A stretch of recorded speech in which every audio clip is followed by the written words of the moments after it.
So I'm delighted to share with you a poem of Swami Vivekananda. Und ich freue mich darauf, ein Gedicht von Swami Vivekananda mit euch zu teilen. We don't perhaps think mostly of Swami Vivekananda as a poet. We think of him as a powerful teacher who taught Vedanta and traveled all over the world to preach the gospel of the divinity of the soul. Wenn wir an Swami Vivekananda denken, denken wir als allererstes nicht an einen Poeten, sondern an einen starken Lehrer, der in der Welt rumreist und Vedanta lehrt. But he also used poetry to express his message, to deliver his message. Aber oft hat er die Gedichte benutzt, um seine Botschaft zu verkünden. And what I love about his poetry is that it expresses something more, because when we're talking about things spiritual, often words fall short. So poetry is a way to say something more in a subtle way that you can't quite explain in regular language. Und was ich eben an den Gedichten besonders mag, ist, dass man dort noch mehr hört als in der normalen Sprache. Es kommen hier noch andere Worte zutage, mit denen man noch genauer Dinge formulieren kann, ja, poetisch eben. At the same time, we get a sense of his humanity, because on the one hand, he is this powerful teacher, and on the other hand, he's a human being like us at the same time. Und des Weiteren bekommen wir hier besonders auch seine Menschlichkeit zu sehen. Auf der einen Seite ist er dieser starke, kraftvolle Lehrer, aber auf der anderen Seite ist er eben auch ein Mensch wie du und ich. So I'm going to talk about a very interesting correspondence by mail with Swami Vivekananda's American sister, Mary Hale. Und ich werde über einen Schriftverkehr berichten zwischen Swami Vivekananda und Miss Hale aus der USA. And we have to remember that this relationship between Vivekananda and Mary Hale was a true filial relationship. It was a relationship of brother and sister. And there was no carnality, no touch of any carnality there.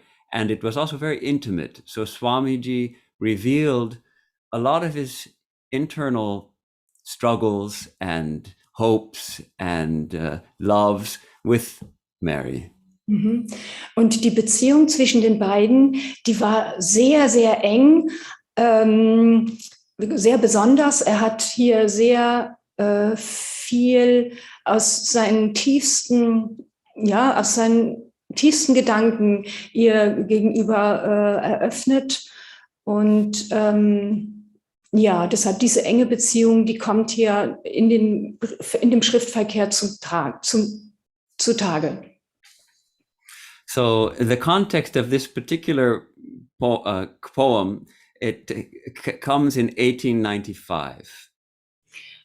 Und um den Kontext zu verstehen, das passierte in 1895. Swami Vivekananda, of course, was traveling all over the country of America and teaching. And yes, his message was one of peace and of harmony and of the divinity of the soul. But he also had to fight.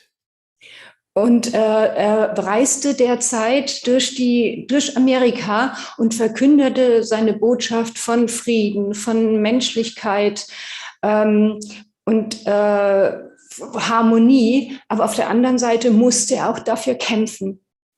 Terrible fight with the missionaries, with those who betrayed him, and with especially those Christian missionaries who wanted to pull him down and who were the narrow-minded fundamentalists who felt that their religion is the only true religion.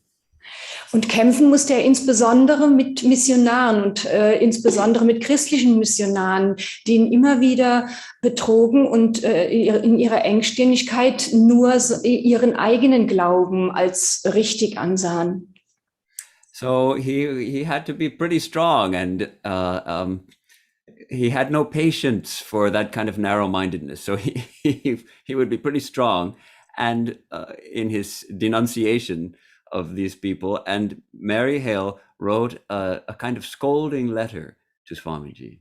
Und Swamiji war sehr stark und musste es auch sein gegenüber diesen Missionaren und gegen diese Engstirnigkeit und hatte auch keine Geduld, sich da mit diesen länger auseinanderzusetzen. Und Mary Hale schrieb ihn dann in diesem Zusammenhang einen sehr strengen Brief, wie er sich doch zu verhalten habe. So let me give you just a line from that letter.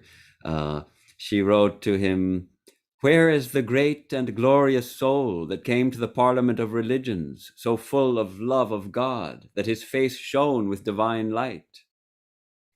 Und eine Zeile aus diesem Brief von Mary Hale lautet: Wo ist dieser ruhmreiche Lehrer, der im Parlament der Religionen gesprochen hat und dort von Frieden und Harmonie gesprochen hat und von Liebe? It's in his letters to Mary that he's expressing all this annoyance with the Presbyterians particularly. Ja. Und in seinen Briefen an Mary Hale hat er eben genau über dieses Verhalten dieser Missionare gejammert und sich beklagt, warum diese sich so verhalten. So Swamiji wrote a very strong letter in February 1st of 1895. He wrote a very strong letter back to Mary Hale. Und dann im Februar 1895 hat er dann einen sehr strengen Brief an Mary Hale zurückgeschrieben. And let me give you just a line from this letter. He says, "You are mistaken, utterly mistaken, if you think I have a work, as Mrs. Bull thinks." If you think I have a bird? I have a work. A work. Du bist also jetzt eine Zeile aus dem Brief, den Swami Vivekananda an Mary Hale dann zurückgeschrieben hat und sagt: Du bist in großem Irrtum, wenn du denkst, ich habe hier eine Arbeit. I have no work under or beyond the sun. Ich habe keine Arbeit unter dieser Sonne oder diesseits der Sonne. I have a message. Ich habe eine Botschaft. And I will give it after my own fashion. Und ich werde diese verkünden mit meiner vollen Leidenschaft. I will neither Hinduize my message, nor Christianize it, nor make it any eyes in the world. I will only my eyes it, and that is all. Ich werde diese Botschaft nicht hinduisieren, noch verchristlichen, noch sonst in irgendeiner Religion, mit irgendeiner Religion füllen, sondern es wird meine Message sein, meine Botschaft. Difficult to translate that one too, because he's playing with language in such a beautiful way. My eyes it, make it his own message. And then what is that message? He says, liberty, mukti, is all my religion. Und was ist diese Botschaft? Freiheit, Mukti, das ist meine Botschaft. So he gives a little. He was very strong in his letter to Mary, even saying, "Sister, do not take this amiss, but you are babies, and babies must submit to be taught." Und er sprach sehr streng zu Mary Hale und sagte: ihr seid Babys und Babys müssen belehrt werden. You have not yet drunk of that fountain which makes reason unreason, mortal immortal. Und du hast bisher noch nicht aus der Quelle getrunken, die Vernunft ja, erreichbar Reason macht makes und reason unreason and Reason- mortal immortal. und Sterblichkeit unsterblich macht. This world a zero, Diese Welt ist nichts, ist null. and of man a god. Und ein Mann und die Menschen sind Gott. So he's this was the gist of this very strong letter, and then 2 weeks later he wrote her again, evidently a little bit concerned that perhaps he had hurt her feelings. Okay, und nach diesem sehr strengen Brief, den er da geschrieben hat, hat er 2 Wochen später nochmal einen Brief an sie geschrieben und der war dann etwas milder, weil er befürchtete, er hätte ihre Gefühle vielleicht verletzt mit dem ersten Brief. And how did he write it? He wrote the letter in verse. Und wie schrieb er diesen Brief? Er schrieb diesen Brief in Versen, in Reimen. The first 3 verses are a kind of what we call a kind of doggerel, a kind of rhyme, friendly rhyme. Not really, it doesn't rise to poetry, but it's a little rhyme. Also die ersten 3 Strophen sind dann tatsächlich auch wie ein Reim, reimen sich. Okay, let's read that. And you also have the written copy, isn't it? The English. In English, and I sent in the chat for those who are online. I sent a chat to the link for the English of this particular correspondence. Now, Sister Mary, you need not be sorry for the hard raps I gave you. You know full well, though you like me tell, with my whole heart I love you. Nun, Schwester Mary, du musst nicht traurig sein wegen der harten Schläge, die ich dir gab. Du weißt ganz genau, auch wenn ich weiß, du magst es, dass ich es sage, von ganzem Herzen liebe ich dich. The babies I bet, the best friends I met, will stand by me in weal and woe.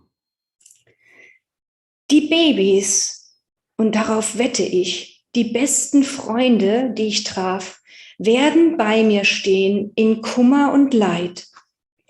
And so will I do, you know it too. Life, name or fame, even heaven forgo for the sweet sisters four. Sans reproche et sans peur, the truest, noblest, steadfast, best. Und so werde ich es tun. Das weißt du auch. Leben, Namen oder Ruf, sogar der Himmel vergehen. Auf den Himmel werde ich verzichten. Für die süßen Schwestern 4. Sans reproche et sans peur. Die treuesten, edelsten, standhaftesten, besten. Yeah, he gives a line in French also, without reproach and without fear, because it rhymes with the 4. So peur, that's why. Okay, die französische Zeile hat er genommen, weil es sich gereimt hat. And Swamiji did have a fascination for the French language. Und er mochte Französisch sehr. So here we see it's so touching how he's ready to express his deep affection and love for Mary and the other Hale sisters. Und hier sehen wir, wie sehr er die Hale-Schwestern liebte. And then the tone completely changes, and he begins what has been called the Song of the Free. Und jetzt ändert sich der Ton in seinem Gedicht. Und es beginnt das Lied der Freiheit. And we can call it an ode to the glory of the soul. Und wir können es eine Ode an die Ehre der Seele nennen. And to me, this reads like an Upanishad. Und für mich klingt es wie eine Upanishade. Verses of fire proclaiming our true nature as nothing less than the infinite divine reality. Die Verse von Feuer betonen nichts weniger als die Göttlichkeit unserer Seele. One of our great Swamis said that Sanskrit, of course, is the holy language because of India, but that Swami Vivekananda has made English a holy language because he has expressed the highest truths of Vedanta through the English language. Und einer unserer Swami sagte, eigentlich ist ja Sanskrit die höchste Sprache, in der Vedanta gelehrt wird. Aber Swamiji hat Englisch zu dieser Sprache erhoben, mit der die höchsten Lehren gelehrt werden. And this poem, well, we can call it almost an Upanishad, is like that. Und dieses Gedicht, das wir jetzt hören, ist eben wie eine Upanishade.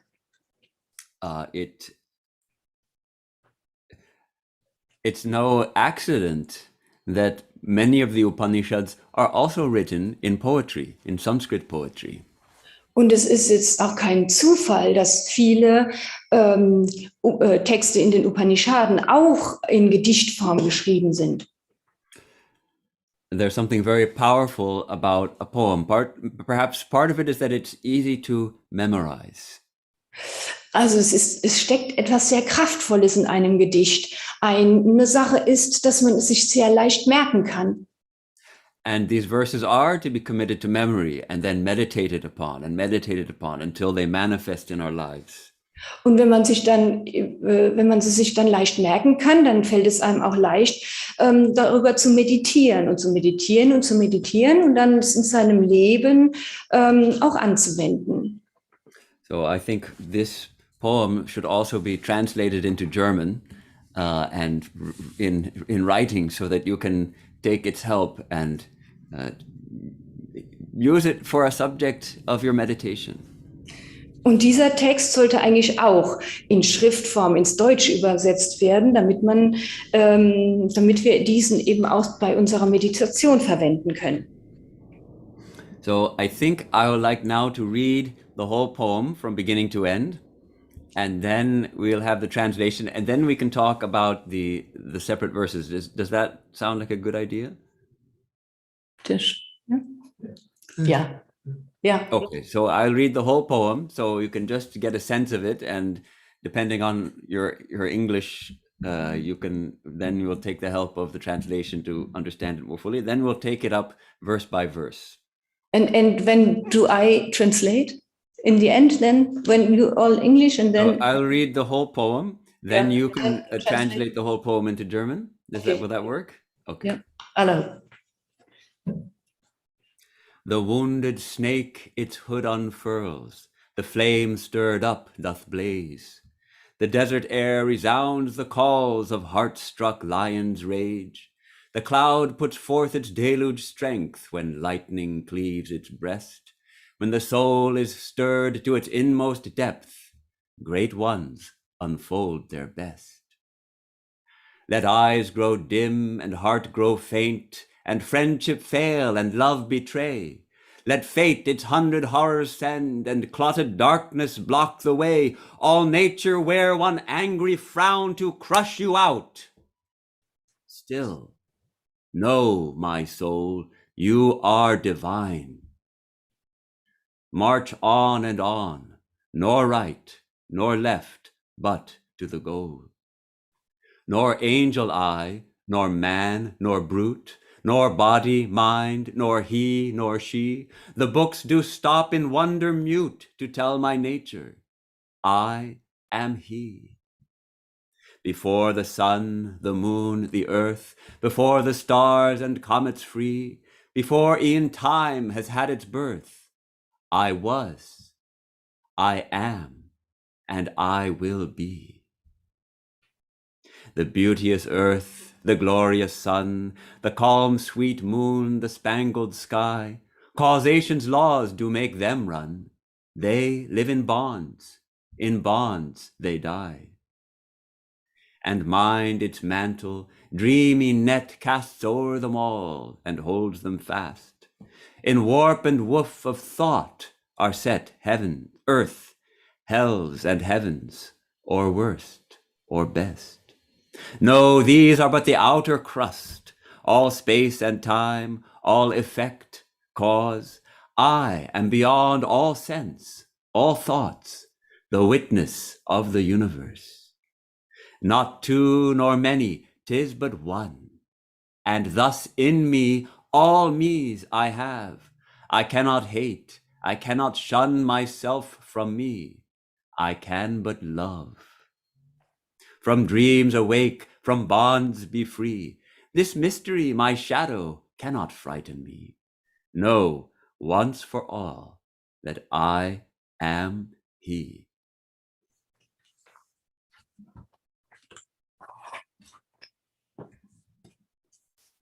Die verwundete Schlange entblößt ihre Haube. Die aufgewühlte Flamme lodert.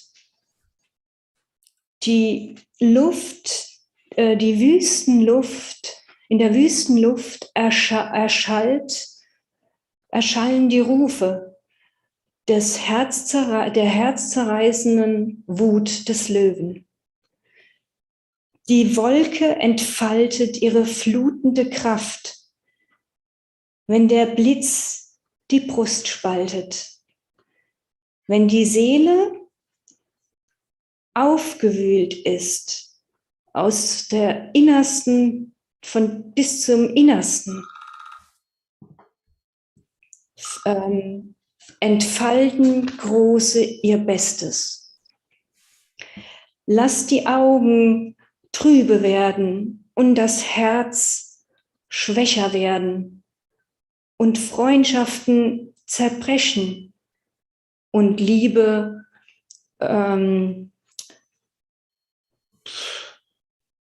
ebenfalls zerbrechen.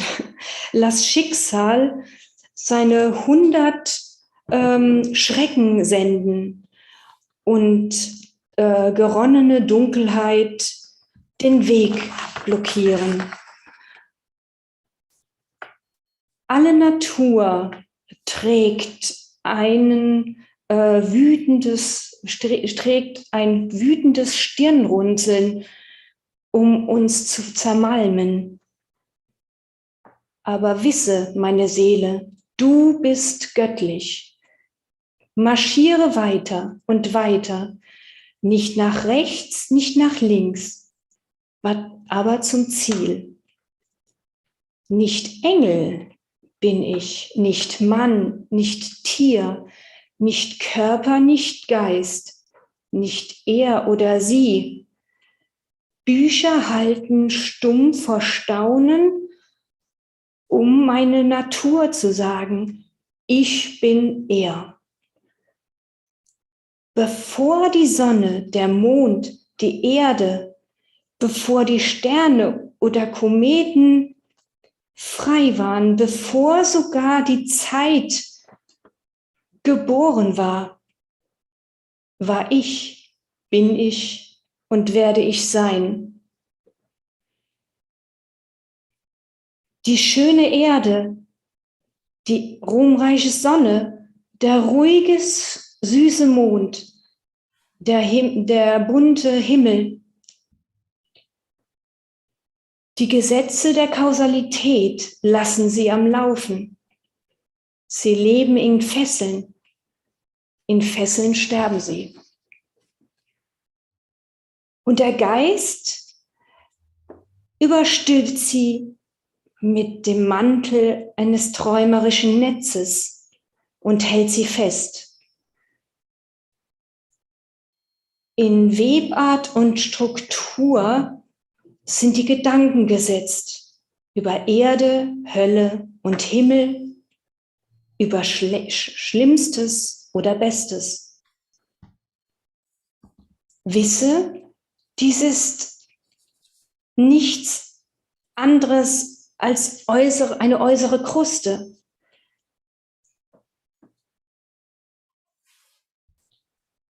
Alles, Raum und Zeit und Wirkung und Ursache.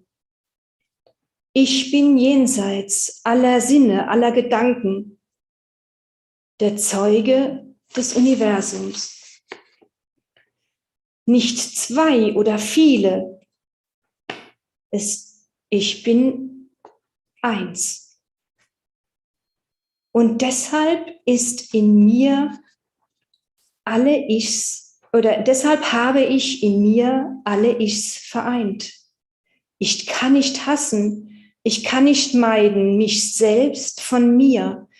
Ich kann nur lieben. Von Träumen erwacht, von Fesseln befreit. Nein. Erwache vom Träumen, befreie dich von Fesseln, habe keine Angst. Dieses Geheimnis, mein Schatten,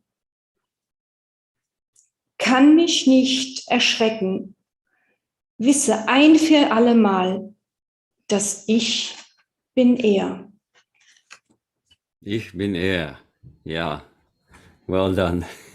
What a powerful message. This really, we can say that these 11 verses contain the essence of Swami Vivekananda's message. Und diese 11 Verse beinhalten den Kern von Swami Vivekanandas Botschaft. So let's look a little bit at the verses. If we take the first verse, the wounded snake its hood unfurls, etc., we can see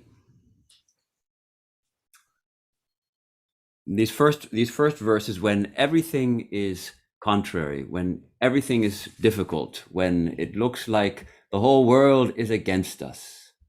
Also wir schauen uns jetzt die Verse genauer an und in dem Vers, wo es um die verwundete Schlange geht, ist alles voller Schwierigkeiten. Die ganze Welt ist gegen uns. What happens then? Great ones unfold their best. Und was passiert dann? Große entfalten ihr Bestes. So it's a kind of call to action. Es ist eine Art, ein Aufruf zur Handlung. That just as when lightning breaks the cloud, that's when it pours the rain, or when the flame, if you stir up the flame, that's when you stir up the embers, then the flame flares up all the more. Also er beschreibt es jetzt in Bildern, wenn die Flamme eben besonders lodert oder wenn der Blitz eben in die Wolke reinfährt. So this was Swami Vivekananda's condition in America when he's teaching Vedanta and facing also these inimical forces. Und das war genau die Situation, in der sich Swami Vivekananda befand, als er in Amerika lehrte, den Schwierigkeiten, denen er hier gegenüberstand.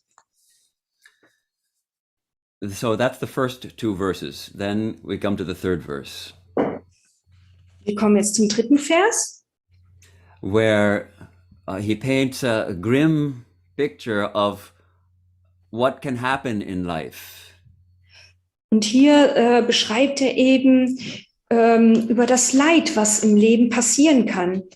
Yes, when we get old, our eyes get dim, our heart gets faint. Die Augen können trübe werden und das Herz schwächer. And yes, we do lose friends, and sometimes people betray us. Ja, und wir werden auch Freunde verlieren und jemand wird uns betrügen. And Swami Vivekananda faced that. That was probably the most difficult thing he had to face. Actually, it was not facing the missionaries, it was facing the loss of a few devoted disciples who turned against him, like Leon Landsberg, Kripananda, and Sturdy. Ja, und er hat in Amerika eben nicht nur diese christlichen Missionare hier als Schwierigkeit gegenüber gehabt, sondern er hat auch sehr gute Freunde verloren. Which one? Swami? Leon. Leon. Leon Landsberg. Leon, das ist Landsberg. Leon Landberg. Okay. Kripananda. Und Kripananda. And Sturdy. And it is okay. Also he lost very good friends. Er hat viele gute Freunde verloren. So he faced this kind of thing, and then let fate its 100 horrors send, and cloudless darkness block the way. All nature wear one angry frown to crush you out. That sense that everything is against us, that nowhere can we find any way forward, that it looks like everything is just crushing us down. Und jetzt kommen praktisch 4 Bilder, die sagen, wie schlimm es uns geht und dass uns alles niederdrücken wird, dass das Schicksal 100 Schrecken schicken wird und die zerronnene Dunkelheit uns zwischen den Weg stellt und die Natur ihr wütendes Stirnrunzeln uns gegenüber zeigen wird. Then he says so powerfully, addressing his own true self, still, know, my soul, you are divine. Und jetzt adressiert er den nächsten Vers an seine eigene Seele und sagt, aber wisse, meine Seele, du bist göttlich. So this, can we hold on to this? If we can develop the conviction of the truth of this, then whatever may come, whatever horrors, whatever difficulties, still know, my soul, you are divine. Und das ist es, in den größten Schwierigkeiten hieran festzuhalten, wenn wir total niedergeschlagen sind, immer uns wieder aufzubauen mit wisse, meine Seele, du bist göttlich.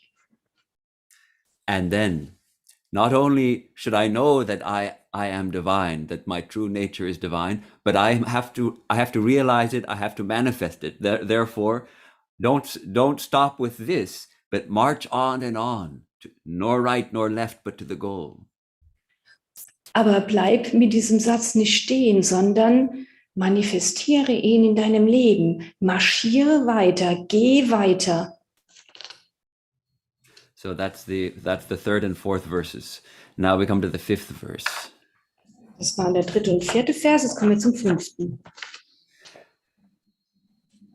I love the way he puts it. Nor angel I, nor man, nor brute, nor body, mind, nor he, nor she. Not this, not this, not this. Und hier mag ich besonders gerne die Art, wie er spricht. Nicht Engel bin ich, nicht Mann, nicht Tier, nicht Körper, nicht Geist, nicht er noch sie. All these are what we identify ourselves with. We identify ourselves as human beings, or as animals even, as body, as mind, as male or as female. Er zählt hier alle Dinge auf, mit denen wir uns identifizieren, als menschliche Wesen, als Körper, als Geist oder als männlich oder weiblich. And this is the Vedantic practice of not saying not this, neti, neti, not this, not this. Und das ist genau die Lehrweise, die Vedanta lehrt, die Neti Neti genannt wird. Nicht dies, nicht das.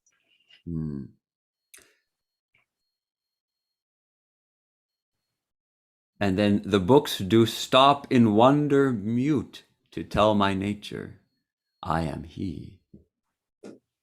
Und dann, die Bücher halten stumpfer Staunen, um meine Natur zu verkünden. Ich bin er. And because it is said our true nature, the divine, is beyond mind and speech, the books cannot go there. The books can only point the direction. And this is a poetic way of saying that. Such a powerful and poetic way of saying that even the books cannot really tell it. The books can only point the way, that our true nature is divine. Und er sagt hier, Bücher können uns nur den Weg zeigen. Sie können uns nicht zeigen, wer wir wirklich sind. Nur den Weg, den wir gehen müssen, um herauszufinden, dass wir göttlich sind. So here he says, I am he. What does he mean by this he, I am he? Und hier heißt es wieder, ich bin er. Und was meint er mit dem er? So the next verses will unfold that idea of what is our true nature. Und in den nächsten Versen wird beschrieben, was unsere wahre Natur ist, was er ist. And we'll see how he gives the three aspects that we usually by which we usually describe Brahman: Sat, Chit and Ananda. Und es geht jetzt hier um die drei Aspekte, mit denen wir Brahman beschreiben: Sat, Chit, Ananda. So the next verse is sixth verse. He describes all these things, all these entities we imagine to be eternal. Und in dem 6. Vers, beschreibt er alle Dinge oder Gegenstände, die wir für ewig erachten. Like the sun, the moon, the earth, the stars, and the comets. We think of them as eternal, but they're not eternal. They had a beginning and they will have an end. Wir denken, dass Sonne, Mond und Erde oder die Sterne und Kometen ewig sind, aber sie sind es nicht. Auch sie haben einen Anfang und ein Ende.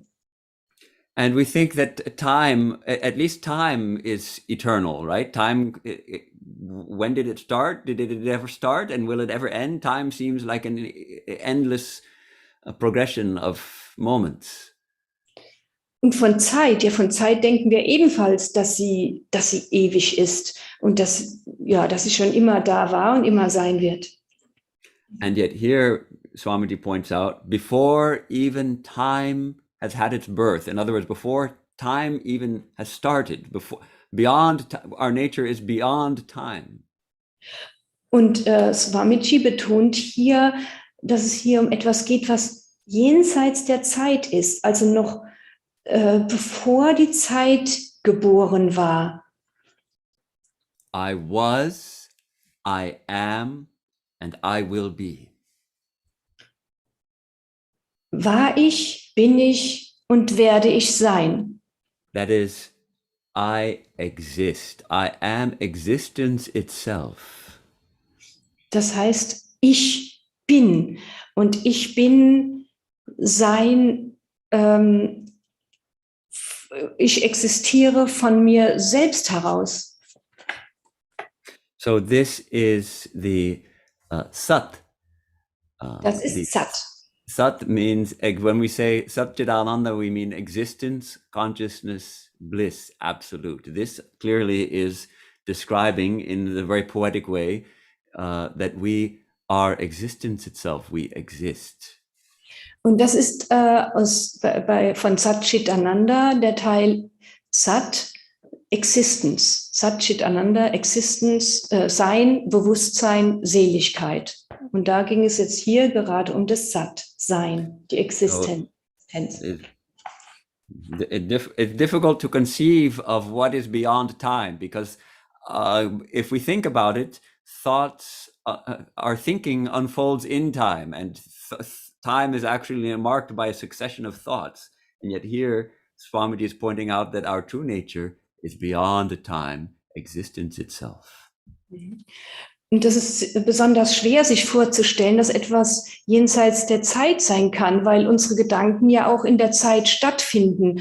Aber unser wahres Selbst ist jenseits der Zeit. So the next two verses, 7 and 8, describe this beautiful universe, this beautiful world, the beauteous earth, the glorious sun, the calm sweet moon, the spangled sky. In dem nächsten Vers wird die Schönheit der Erde, auf der wir leben, beschrieben. Die schöne Erde, die ruhmhafte Sonne, der Mond und der bunte Himmel. We cannot deny it. It is inspiring to see the beautiful mountains, or a sunset over the ocean, or at night on a mountaintop to see the Milky Way above us. It's tremendously inspiring, and we feel the presence of the divine. Und wenn wir das alles betrachten, diese ganze Schönheit der Erde, dann spüren wir die Gegenwart des Göttlichen. And yet, Swamiji points out, from the strict standpoint of Vedanta, if we really analyze it, these all run according to the law of cause and effect. Und Swami Vivekananda betont hier aber, dass all diese Schönheiten nichts anderes sind als Dinge, die gemäß irgendwelchen Gesetzen funktionieren und eben auch gebunden sind. And they live in bonds they die. It means everything we see in this world, in this natural world, comes to an end. Everything must come to an end, including this beautiful earth, which we think is our eternal home. It too will be burnt to a crisp when the sun turns into a red giant. Also auch diese schöne Erde oder diese Sonne wird einmal ein Ende finden. Sie leben in Fesseln und werden sterben in Fesseln. And then he takes it a step further in the verse 8. And mind its mantle, dreamy net, casts o'er them all and holds them fast, means actually, where do we experience this world? Where do we experience, see a mountain, a beautiful mountain? Und im 8. Vers geht er dann noch, in der 8. Strophe geht er dann noch ein bisschen weiter und erklärt oder fragt, wo sehen wir denn dieses Ganze? Wie nehmen wir das Ganze, was in der Welt geschieht? Wie nehmen wir das auf? And he says, it's all experienced, it all unfolds in warp and woof of thought. Es sind alles nur Webereien und Webarten unserer Gedanken. Is warp and woof, is that in German also the idea of weaving fabric, and the warp is the threads going one direction and the woof is the threads going the other direction. So if this universe is like a tapestry of threads going in the two directions, and those threads are made of thought. Also hier wird es schön beschrieben wie eine Webmaschine, die einmal die Fäden in die eine Richtung spannt und dann und dann wird es dann so durchgewoben. Und genauso machen das unsere Gedanken mit den Dingen, die wir sehen. Wir weben uns praktisch das zusammen in den Gedanken, so wie das eine Webmaschine macht. So it's something to think about. We think of things as out there, outside of us, but actually, where do we experience it? We take in the information through the senses and we experience it within. Also wir nehmen praktisch die Dinge von außen auf, aber verarbeiten sie in uns drinne und ja. So then in the 9th verse, no, these are but the outer crust. In dem 9. Vers heißt es dann, wisse, das ist nichts anderes als eine äußere Kruste. Who are we? All this beautiful universe, which seems so large and seems infinite and glorious. It's just the very outer crust. We have to pierce through that crust, through space and time, through all law of causation, and then we realize. This realization comes that I am beyond I am beyond the senses. I am even beyond thought. I am, as it were, the witness. Also all das, was wir hier sehen in der äußeren Welt, das ist nur eine äußere Kruste. Jeder Raum, jede Zeit, jede Folge, jede Wirkung, jede Ursache,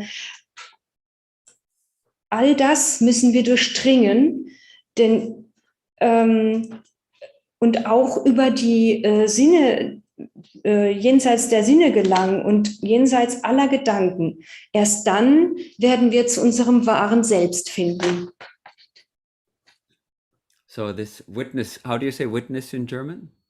Witness ist Zeuge, zu unserem wahren Selbst, der Zeuge des Universums. Zeuge. So this, of course, is the Chit. This is Chit, this idea that our true nature is existence and consciousness, unaffected by anything, pure consciousness, the witness of the universe. Also von Satchitananda sind wir jetzt beim Chit angelangt. Das ist das Bewusstsein. Bewusstsein. This is our true nature. There's a line. There's a part of the Song of the Sannyasin, which is another favorite poem of mine, of Swamiji's, especially for monks, but also for sincere students of Vedanta, sincere devotees of Vedanta. Und auch im Lied eines Sannyasin, auch ein sehr bekanntes Gedicht von Swami Vivekananda, das besonders für Mönche, aber auch für sehr ernsthafte Anhänger eben gedacht ist. Hier geht es auch um diesen Zeugen des Universums, um dieses Chit. And let me just read a line from this poem, this other poem, just not to confuse things too much. But he says, "There is but one, the free, the knower, self." Jetzt gibt es eine Strophe aus dem Lied des Sannyasin. Da ist not one, da ist nur einer, da ist nur einer, da ist but one, der Freie, the knower, der Wissende, self, das Selbst. Without a name. Ohne Name. Without a form or stain. Ohne Form und Fleck. In him is Maya. In ihm ist Maya. Dreaming all this dream. Die diesen ganzen Traum träumt. Yes, so this idea that actually all we're seeing, it's a dream appearing, arising in consciousness, and our true nature is the witness of that dream, watching that dream unfold. Und hier ist die Idee, dass wir das alles träumen, in unserem Bewusstsein hochkommt, in unserem Bewusstsein entsteht. So it's really the highest flights of Vedanta we're getting here in this poem Upanishad. Und hier treffen wir auf die richtig hohen Flüge des Vedanta in diesem Gedicht. Okay, now verse number 10, my favorite verse. Not two, nor many, 'tis but one. Und jetzt zum 10. Vers. Nicht zwei oder viele, es ist nur eins. And thus in me all me's I have.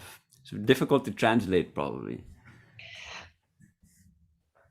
Und deshalb habe ich in mir alle Ichs.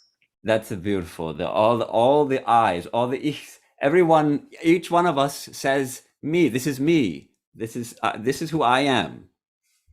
Und jeder sagt, ja, das bin ich. Das bin ich. And yet here, if all is one, then there cannot be two me's. So all the me's, all the millions and billions and trillions of beings who say me, those are all in me.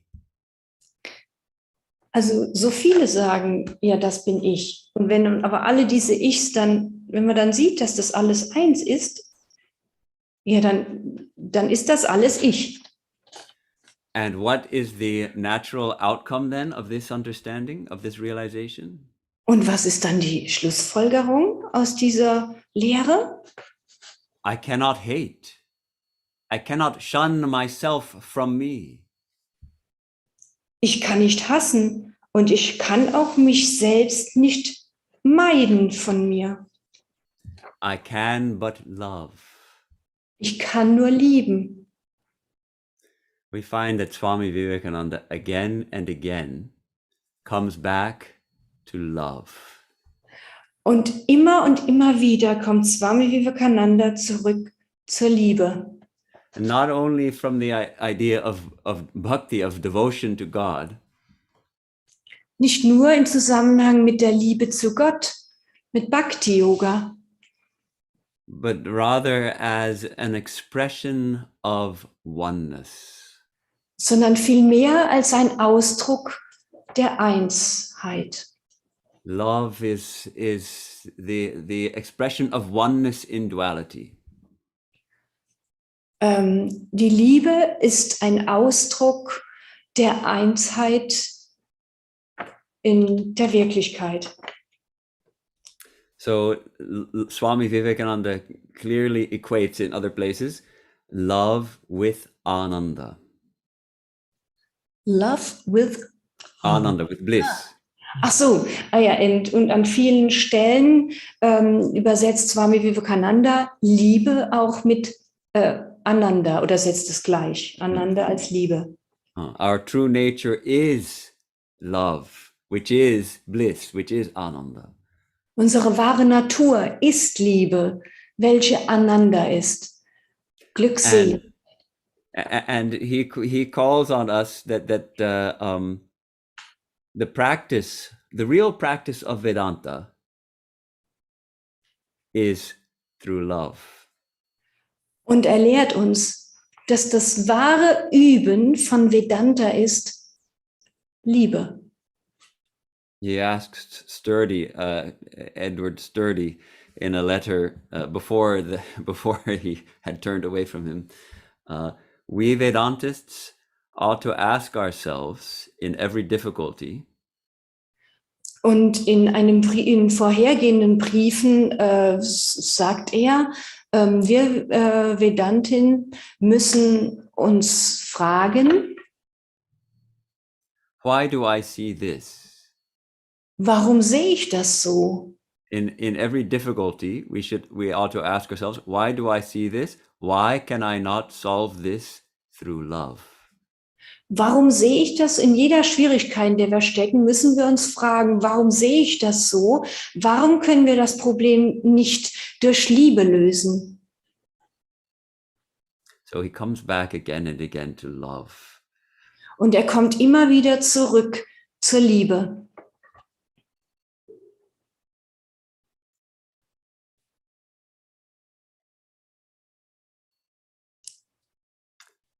So this verse of the poem is actually, I think Swamiji must have consciously made it a translation of a verse from the Isha Upanishad. This verse number 6 of the Isha Upanishad, it goes like this.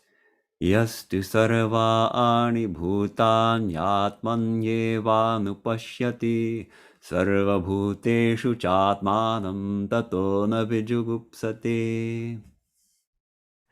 Das war der 6. Vers der Ish-Upanishaden und auf diesen bezieht sich Swami Vivekananda hier in dieser Strophe. And this verse describes the sage, the person who has realized the truth. Und dieser Vers beschreibt den Heiligen, der die Wahrheit entdeckt hat, verwirklicht hat. Such a person beholds, sees, experiences all beings, sarva bhutani, sarvani bhutani, experiences them all, where? In the Atman, in the Self. Und eine solche Persönlichkeit verwirklicht das Selbst in sich. and at the same time beholds the self, the Atman, in all beings, the one self in all beings. Und sieht auch dieses eine Selbst in allen Wesen. So that's it, kind of seeing all beings in the one self and seeing the one self in all beings. Das heißt, alle Wesen in sich selbst zu sehen und das eigene Selbst in allen Wesen. So it's a poetic way. It's also a very poetic way of describing that which cannot be described, just as Swamiji does in his verse 10 of this poem. Und das ist auch wieder ein sehr poetischer Weg, etwas zu beschreiben, was nicht zu beschreiben geht, was hier Swami Vivekananda in der 10. Strophe vollbringt. And then, what is it? The Isha Upanishad goes on to say, how is such a person? Such a person, na vijugupsate, does not hate anyone. Und in die Upanishade geht weiter und beschreibt, wie ist denn eine solche Persönlichkeit, die das kann? Die hasst nicht. So we see how it practically word for word in his own way he has translated this very profound verse of the Upanishads.